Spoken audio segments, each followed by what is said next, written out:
अस्सलाम वालेकुम students, welcome to अलहम डायनामिक वर्ल्ड। डिस्कस कर रहे हैं एमडीकेट बायोलॉजी का यूनिट नंबर 10।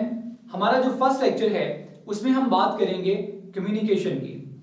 कम्युनिकेशन क्या है? डिफरेंट ऑर्गन्स जो हैं ये एक दूसरे के साथ इंटरेक्ट करते हैं, एक दूसरे के साथ मिलकर काम करते हैं, यही चीज इनकी कम्युनिकेशन है। ये जो इनकी कम्युनिकेशन है ये क्यों जरूरी है और ये किस तरह से होती है, इन दो सवालों का जवाब जो है वो हम तलाश करेंगे।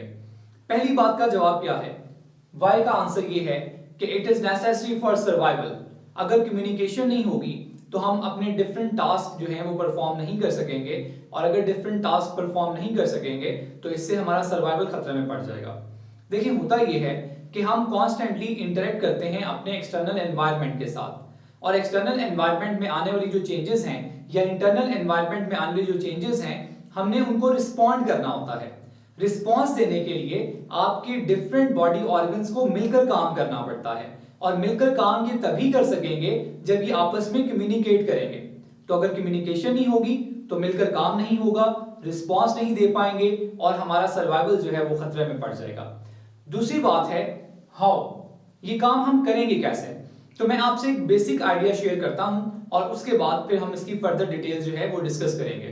देखिए, हमारे पास जो भी चेंज आएगा एक्सटर्नल एनवायरनमेंट में, उनको रिसेप्टर्स रिसीव करेंगे, उसको डिटेक्ट करेंगे। सबसे पहला काम होता है उस चेंज को डिटेक्ट करना, जो कि रिसेप्टर्स करते हैं।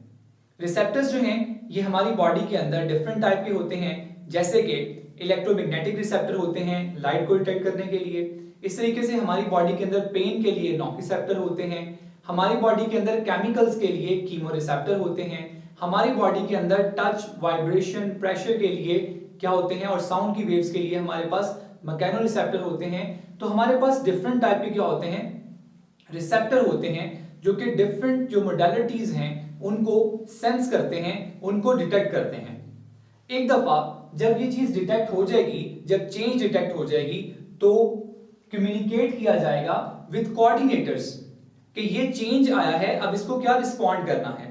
कोऑर्डिनेटर से करेंगे, ये उस मैसेज को जो इनको कहां से रिसीव हुआ है, रिसेप्टर से, उसको एनालाइज करेंगे, और एनालाइज करने के बाद जो भी एप्रोप्रिएट उसके लिए ऊपर एक्शन लेना है उसके लिए ये इंस्ट्रक्शन पास करेंगे इफेक्टर्स को। तो रिसेप्टर से मैसेज जाता है कोऑर्डिनेटर के पास, और कोऑर्डिनेटर से मैसेज जाता है किसके पास, इफेक्टर्स के पास। अब देखें, अगर ये मैसेज ट्रेवल करे from receptor to coordinator to effector with the help of an impulse, एक इंपल्स की फॉर्म में अगर ये ट्रेवल करे तो ये आपकी नर्वस कोऑर्डिनेशन। और अगर ये मैसेज ट्रेवल करे from receptor to coordinator to effector via chemicals, यानी केमिकल मैसेंजर की हेल्प से करे, तो केमिकल मैसेंजर की हेल्प से अगर ये करेगा, केमिकल मैसेंजर की हेल्प से अगर ये करेगा, केमिकल्स के थ्रू अगर ये ट्रैवल करेगा मैसेज, तो ये आपकी केमिकल कोऑर्डिनेशन होगी। ये आपके पास दो टाइप की कोऑर्डिनेशन है बॉडी के अंदर, एक नर्वस कोऑर्डिनेशन होती है और एक केमिकल कोऑर्डिनेशन होती है। नर्वस कोऑर्डिनेशन जो होती है ये जरा रैपिड होती है, जरा फास्ट होती है, और केमिकल कोऑर्डिनेशन रिलेटिवली क्या होती है, स्लो होती है। लेकिन आपकी बॉडी के अंदर डिफरेंट प्रोसेसेस को रेगुलेट करने के लिए दोनों की इंपॉर्टेंस अपनी जगह पर है, और ये दोनों ही काम करती हैं। तो हम अभी के लिए स्टार्ट करेंगे नर्वस कोऑर्डिनेशन को। देखिए, नर्वस कोऑर्डिनेशन करवाने के लिए हमारी बॉडी के पास जो सिस्टम है that is known as nervous system, और नर्वस सिस्टम को हमने डिवाइड किया हुआ है दो हिस्सों में, सेंट्रल नर्वस सिस्टम में और पेरिफेरल नर्वस सिस्टम में। इससे पहले कि हम मूव करें, कुछ और डिस्कस करें, हम इस बात की तरफ आते हैं कि हमारा नर्वस सिस्टम बना किस चीज का होता है। तो हमारे नर्वस सिस्टम का जो बेसिक यूनिट होता है that is called neuron. It is the structural as well as functional unit of nervous system.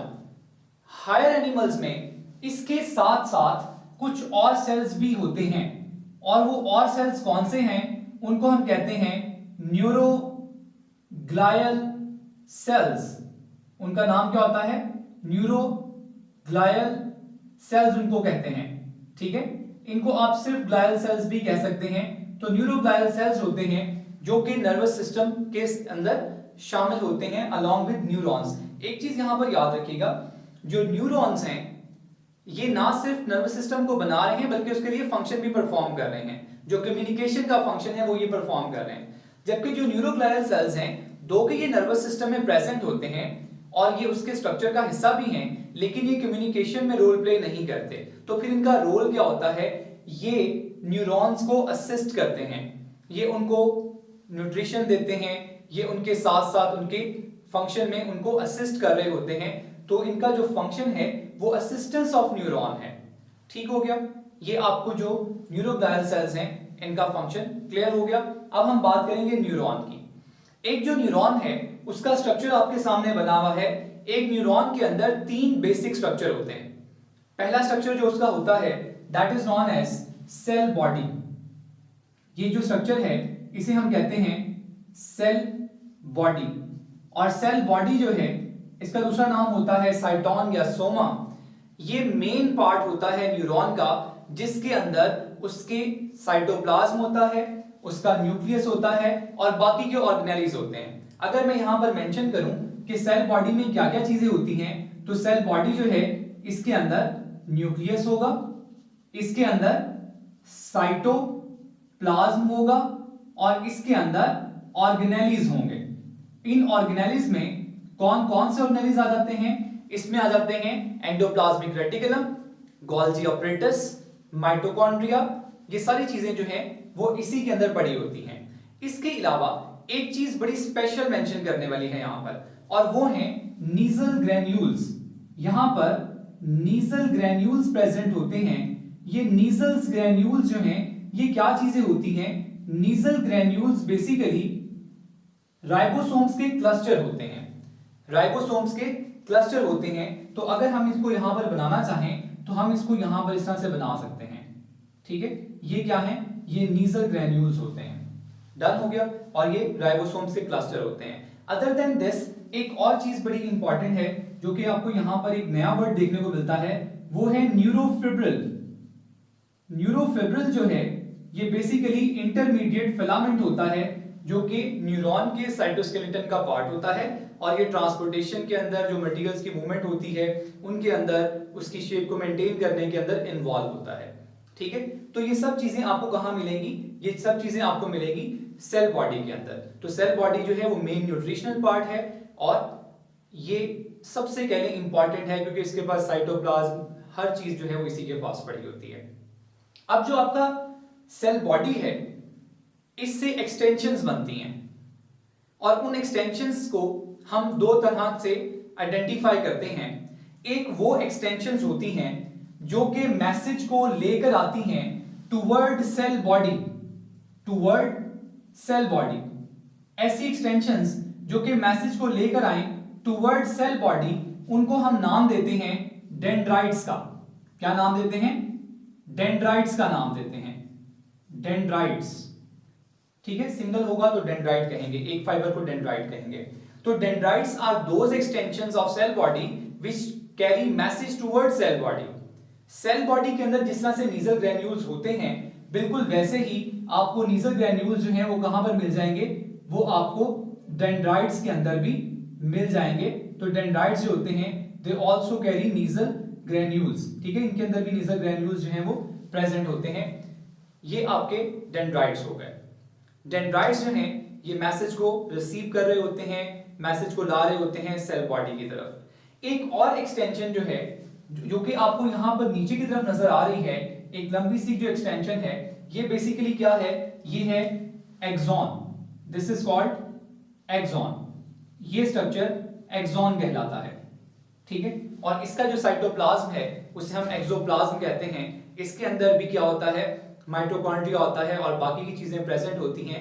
Axoplasm के अंदर या एक्सॉन के साइटोप्लाज्म के अंदर जो एक चीज स्पेसिफिकली हमने मेंशन करनी है जो मिसिंग होती है वो है नीजल्स ग्रैन्यूल। नीजल्स ग्रैन्यूल्स जो हैं वो यहां पर क्या होते हैं? वो यहां पर मिसिंग होते हैं। तो एक्सॉन जो है इज अनदर एक्सटेंशन जो कि कहां से निकलती है? सेल बॉडी से निकलती है और ये जाकर खत्म होती है जहां पर उसे हम कहते हैं टर्मिनल एक्सॉन। ये जो स्ट्रक्चर आपके सामने बना है ये क्या है? ये है टर्मिनल एक्सॉन। इसे हम टर्मिनल एक्सॉन का नाम देंगे। ठीक है, और यहां पर जो आपको ये नॉब लाइक स्ट्रक्चर नजर आ रहे हैं, इन नॉब लाइक स्ट्रक्चर्स को हम नाम देते हैं साइनेप्टिक नॉब्स। ये साइनेप्टिक नॉब्स हैं, इनका हम जो फर्दर जो है डिस्कशन है वो साइनेप्स वाले टॉपिक के अंदर भी करेंगे। These are synaptic knobs. ठीक हो गया। अब देखें, जो न्यूरॉन के 7 न्यूरोग्लियल सेल्स होते हैं जो कि इनके फंक्शन को असिस्ट करते हैं, इनकी हेल्प कर रहे होते हैं, इनको प्रोटेक्शन दे रहे होते हैं, नरिशमेंट दे रहे होते हैं, इंसुलेशन कर रहे होते हैं इनकी। न्यूरोग्लियल सेल्स की एक एग्जांपल है शिवान सेल। देखिए न्यूरोग्लियल सेल्स जो हैं ये सीएनएस के अंदर भी होते हैं, पीएनएस के अंदर भी होते हैं। पीएनएस के अंदर पाए जाने वाले जो न्यूरोग्लियल सेल्स हैं उनको हम शिवान सेल कहते हैं। और जो शिवान सेल होते हैं ये एक्सॉन के ऊपर इस तरह से लिपटे होते हैं। अगर आप इसका साइड व्यू देखेंगे तो ये इस तरह से आएगा, ये इस तरह से आपको नजर आएगा। अगर हम इस न्यूरॉन को घुमा लें, इस न्यूरॉन को घुमाकर अगर हम देखें तो हमें सेंटर में जो फाइबर नजर आएगा वो होगा एक्सॉन और उसके ऊपर क्या लिपटा होगा, शिवान सेल जो है वो यूं करके लिपटा होगा। ठीक है, ये शिवान सेल है। ये शिवान सेल क्या करते हैं, ये शिवान सेल माइलिन स्क्रीट करते हैं और माइलिन जो स्क्रीट करते हैं वो एक्सॉन के ऊपर क्या करती है, एक लेयर बनाती है और एक्सॉन को इंसुलेट करती है। याद रखें जिस एरिया के ऊपर माइलिन प्रेजेंट होगी उस एरिया पर कंडक्शन नहीं हो सकेगी क्योंकि वहां पर इंसुलेशन प्रेजेंट है। तो चले हम इसको लेबल कर लेते हैं। ये आपके पास क्या है, ये आपके पास शिवान सेल हैं, शिवान सेल्स। ठीक है, जो कि बेसिकली क्या होते हैं, न्यूरोग्लियल सेल्स होते हैं और ये क्या स्क्रीट करते हैं, ये स्क्रीट करते हैं माइलिन। और माइलिन का काम क्या होता है, माइलिन जो है ये इंसुलेट करती है, क्या करती है, इंसुलेट करती है न्यूरॉन को, एक्सॉन को। ठीक है, इसका काम है insulation, it is involve in insulation. ठीक हो गया। तो अगर हम दोबारा से जरा एक दफा देखें स्ट्रक्चर्स को, तो सेल बॉडी जो कि मेन पार्ट होता है, उसके बाद हमारे पास क्या आ जाएगा, डेंड्राइट्स और एक्सॉन्स आ जाएंगे। डेंड्राइट्स कैरी करते हैं इंपल्स को टुवर्ड सेल बॉडी और एक्सॉन जो है उसे कैरी करते हैं अवे फ्रॉम सेल बॉडी। अगर हम यहां पर कहीं पर इसकी डायरेक्शन बनाएं तो इसकी जो डायरेक्शन होगी इंपल्स की वो इस तरह से होगी। आप इसको इस तरह से बना सकते हैं, इंपल्स की डायरेक्शन जो है वो इस तरह से होती है। ठीक हो गया।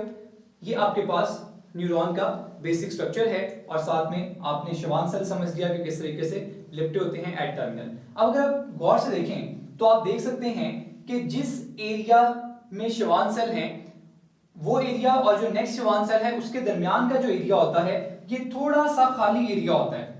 ठीक है, जैसे आप यहां पर देखिए तो आपको गैप नजर आ रहा होगा। ये जो गैप होता है इस गैप को हम नाम देते हैं नोड ऑफ रेनवियर। इसको हम नाम देते हैं नोड ऑफ रेनवियर का नाम देते हैं। जब हम बात करते हैं इस तरह के एक्सॉन की जिनके ऊपर माइलिन लगा होता है, जो माइलिनेटेड होते हैं। अब देखिए जिस एरिया के अंदर माइलिन लगा हुआ है वहां पर से तो इंपल्स पास नहीं होगी, वहां पर से तो इंपल्स जनरेट होकर आगे नहीं गुजरेगी, जो कि कैरेक्टरिस्टिक फीचर होता है न्यूरॉन का कि वो नर्व इंपल्स को ट्रांसमिट करता है। तो जिस एरिया में इंसुलेशन है वहां पर से तो पास नहीं होगी। ऐसे न्यूरॉन में जो इंपल्स है वो ट्रेवल करती है फ्रॉम नोड टू नोड। ठीक हो गया।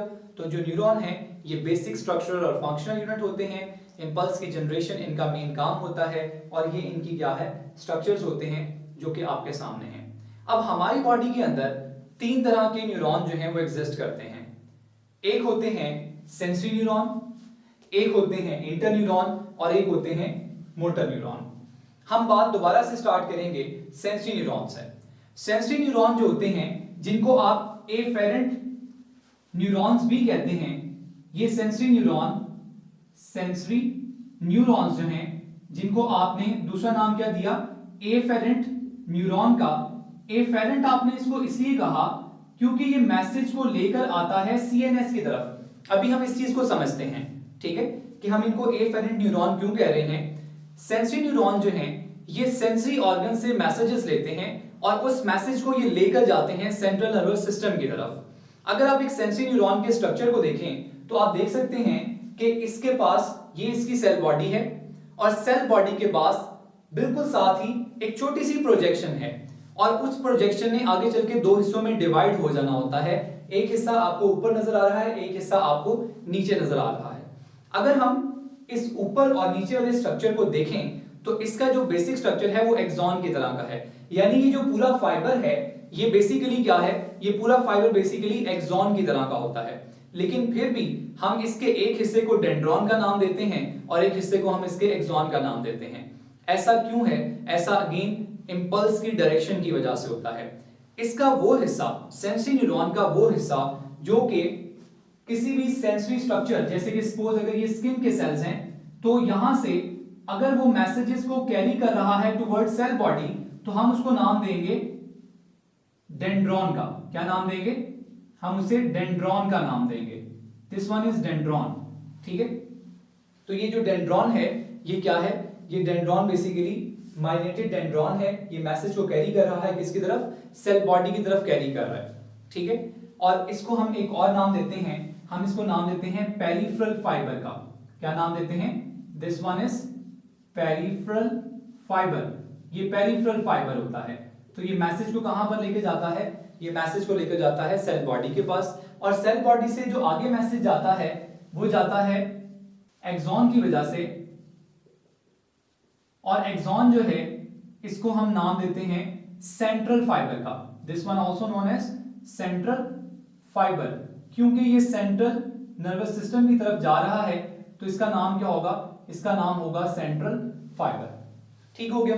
तो आपका जो सेंसरी न्यूरॉन है ये बेसिकली यूनिपोलर न्यूरॉन होता है। इसकी एक ही सेल बॉडी की एक्सटेंशन होती है, वो आगे चल के डिवाइड हो जाती है। एक पार्ट उसका पेरिफेरल फाइबर बन जाता है, एक पार्ट उसका सेंट्रल फाइबर बन जाता है। जो रिसेप्टर, किसी भी सेंसरी रिसेप्टर या सेंसरी जो ऑर्गन है उसके और सेल बॉडी के दरमियान में होगा वो पेरिफेरल फाइबर होगा, और उससे आगे जाने वाला क्या होगा? सेंट्रल फाइबर होगा। ठीक है, और ओवरऑल जो स्ट्रक्चर होगा पूरे फाइबर का वो एक्सॉन की तरह का होगा। ठीक है, यहाँ पर जो वर्ड हमने डेंड्रॉन यूज किया है ये डेंड्राइट से डिफरेंट है।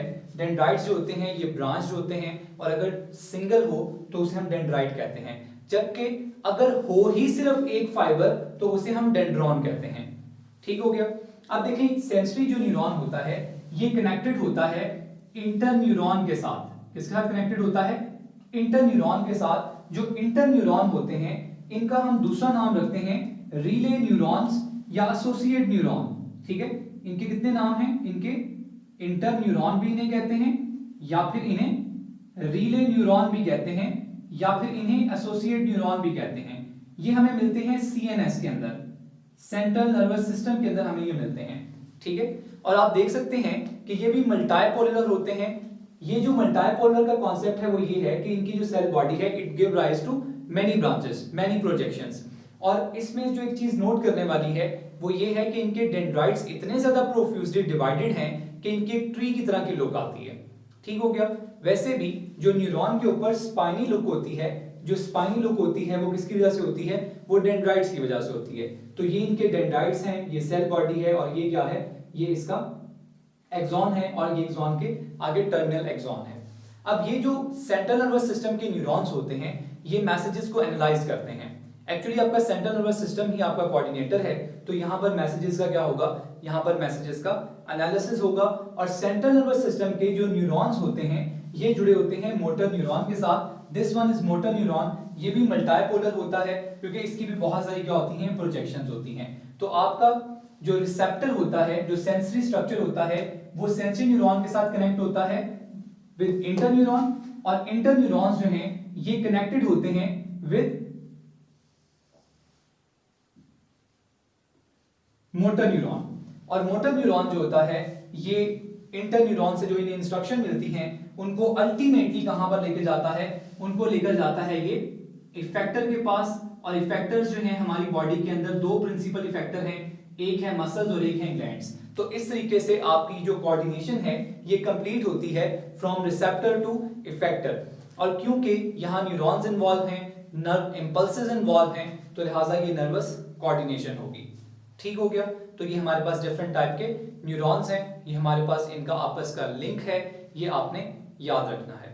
ठीक है जी। हम एक छोटी सी एग्जांपल और पढ़ेंगे कि हाउ आवर बॉडी वर्क, हमारे जो डिफरेंट न्यूरॉन्स जो हैं ये कैसे काम करते हैं। तो उसको समझने के लिए हम रिफ्लेक्स एक्शन की बात करेंगे कि रिफ्लेक्स एक्शन क्या चीज होती है।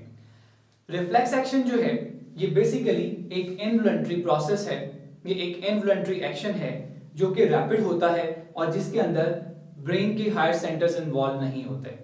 तो फिर ये प्रोसेस किस तरह से होता है?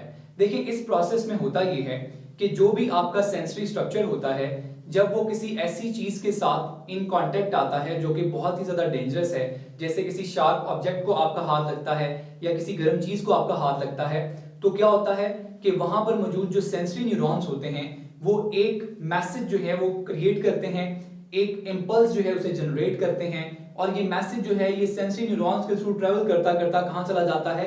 इंटर न्यूरॉन के पास चला जाता है। यहां पर जो इंटर न्यूरॉन है वो जो इन्वॉल्व होंगे वो होंगे सिर्फ और सिर्फ कौन से वाले?